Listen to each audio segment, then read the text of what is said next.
time-space reality has inspired within you the desire for something, it is for sure that you can be the liver, the experiencer of the full-blown version of whatever it is that you want. But what happens to you? Oh, we love you so much. You get so caught up in the conditions of now, in the circumstances of now, that you make your life conditional. The conditions tend to, for most people, be the reasons that you offer the vibrations the way you do. If something wonderful is in your awareness right now, then you feel good in response to it. But if something not so wonderful has your attention, then you don't feel good in response to that. And there is no control in that. It makes you feel tentative. It makes you feel vulnerable. And you tend to forget that you have the ability to stand in unconditional alignment. But you got to practice it. You got to practice it when it's easy. And then in time, you'll be able to stand in that unconditional place. You've been talking about it as humans for quite a long time. You speak of unconditional love, but you have no idea what it really means. Most of you, when you first hear it from us or others, think that, well, unconditional love is that you look at some rascal that is really misbehaving in a really awful way, and instead of doing what you'd like to do, kill him, instead of that, you just put up with him and smile and don't say the things that you'd like to say because you are the liver of unconditional love. And we say, no, you're not. If you're feeling like that, you're not living unconditional love. You're letting the condition affect your vibration, and your vibration now has resistance within it. And your point of attraction now is different than you think it is. You have to get your eye on the abundance called clarity, and on the abundance called vitality, and on the abundance called energy. Move it in your mind so that the abundance that you are feeling holds no absence that causes resistance in the mix. And as you hold that true, steady, chronic, not always, not 100%, just mostly, steady feeling of abundance, abundance will show itself to you in every way that you will allow it in the moment. You see, there's a tricky thing in this. We want to address this. The better and better thing has a little edge to it because it's like it's going to get better, which means it's not enough now. There's resistance in that. You want to focus the resistance out of it by addressing solely the good that it is. It's so interesting. We say, you create your own reality, and you say, okay, so far so good. And we say, and there's a vibrational what is, and you say, I can't see it. And we say, but can you feel it? And when you reach the place that you are able to acknowledge that you feel the vibrational reality, then you're off and running, because when you feel it, because the feeling of it is a manifestation. And that manifestation will increase into something that is so tangible that not only do you see it, but everyone around you sees it too. Now you're home free. Now you are the deliberate creator of your own reality, and everything is within reach. There is nothing that you cannot be or do or have. Do you believe that what you want is in the process of becoming? Has some of what you want already become? Then you're in a good place, aren't you? If there is something that you want that hasn't yet come about, do you believe that you are more focused upon the absence of it or the coming of it? The absence? Well, you can tell by the way you feel. If you're more focused upon the absence of it, you feel uncomfortable sometimes when you think about it. You're yearning for it. You're lonely for it. You're hungry for it. You are maybe hopeful, but feel the difference between knowing something's coming and yearning for it. Can you feel the emotional difference in that? That's the thing that we really want you to get a handle on today. Because you are a vibrational being. Do you know that? Most don't. You're so good at interpreting vibration, you don't even know you're doing it. You are a vibrational being, and you are continually emitting a signal. And it's a signal that you've practiced into being. It's a signal that you've thought into being. It's thought, it's energy, it's ideas, it's beliefs. Beliefs are just thoughts that you've practiced into strong momentum.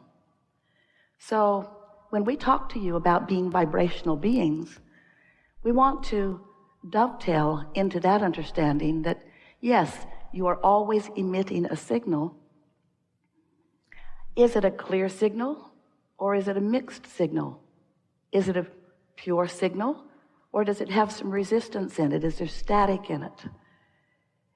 And you can tell, once you get the hang of this a little bit, how much resistance is in the signal that you are emitting, because you're always emitting one. If you're awake, you're going.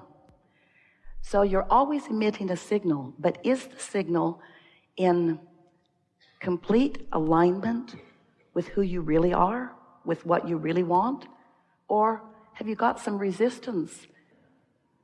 And so we want to do a sales job here in first convincing you that you are vibrational first and foremost. You are source energy in physical bodies. There can be, we like it this way, and from our point of view it is this way. There is no distinction between the source energy you and the you that is here in this physical body. You are a continuous stream of consciousness. But sometimes in your human expression of life, you focus upon unwanted things. And in your focusing upon unwanted things, you practice vibrations that introduce enough resistance into your vibration that you cannot then read the full transmission that is coming from source energy.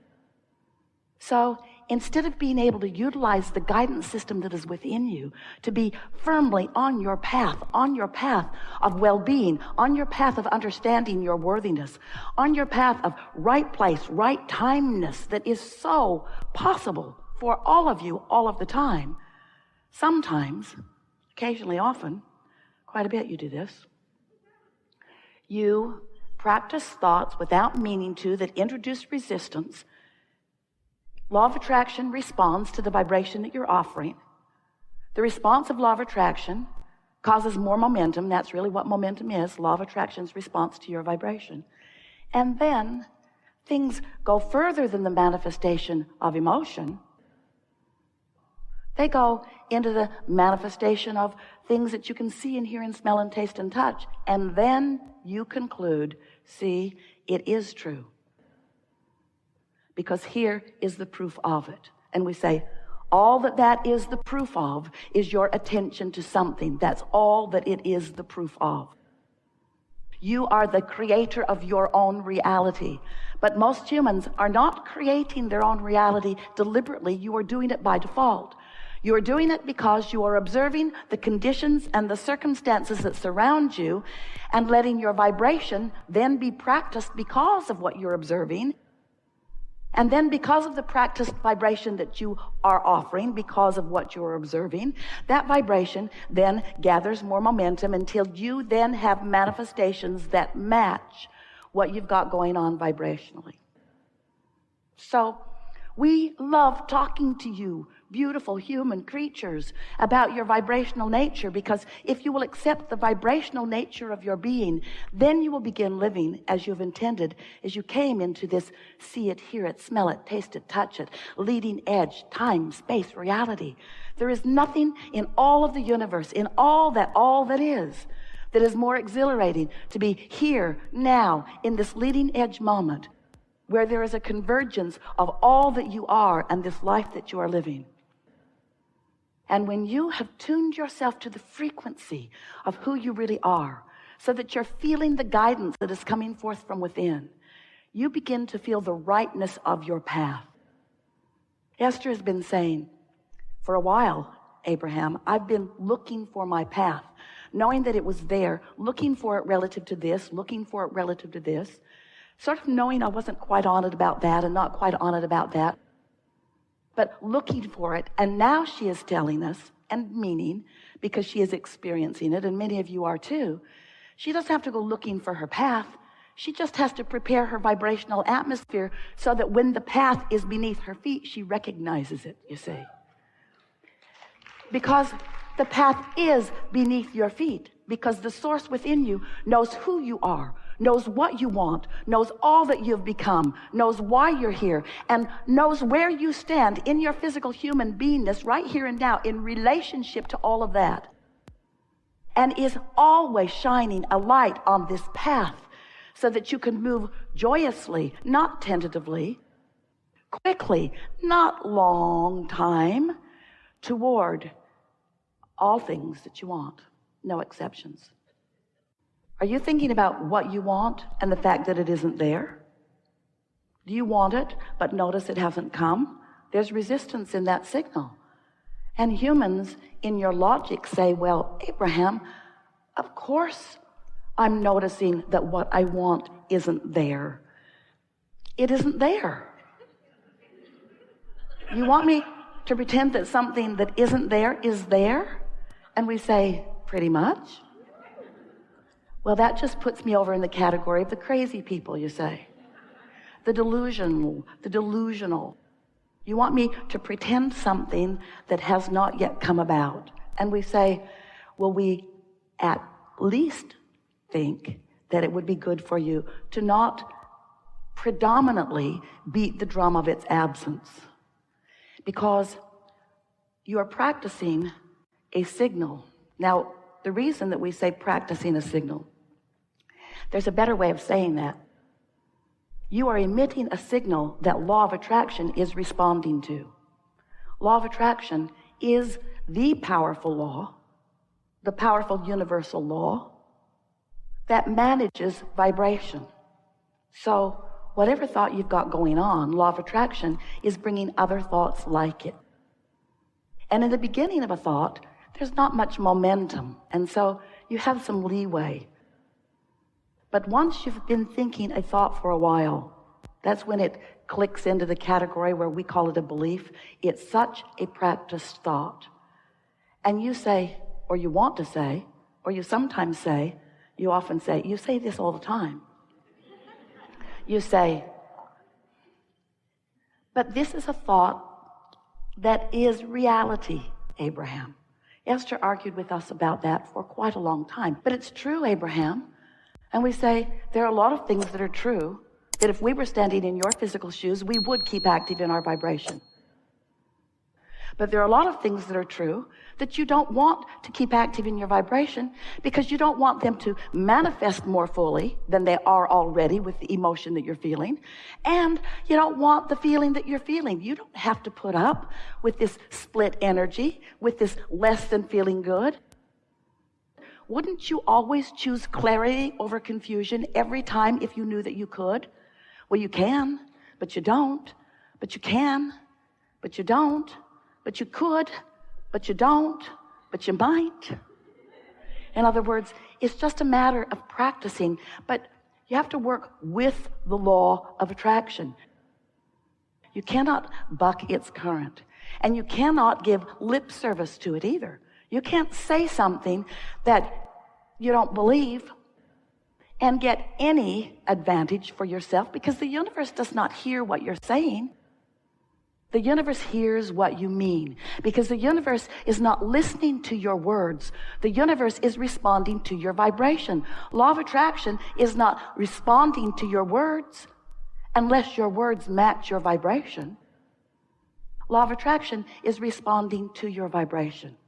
There is great love here for you, and as always we remain in your vortex.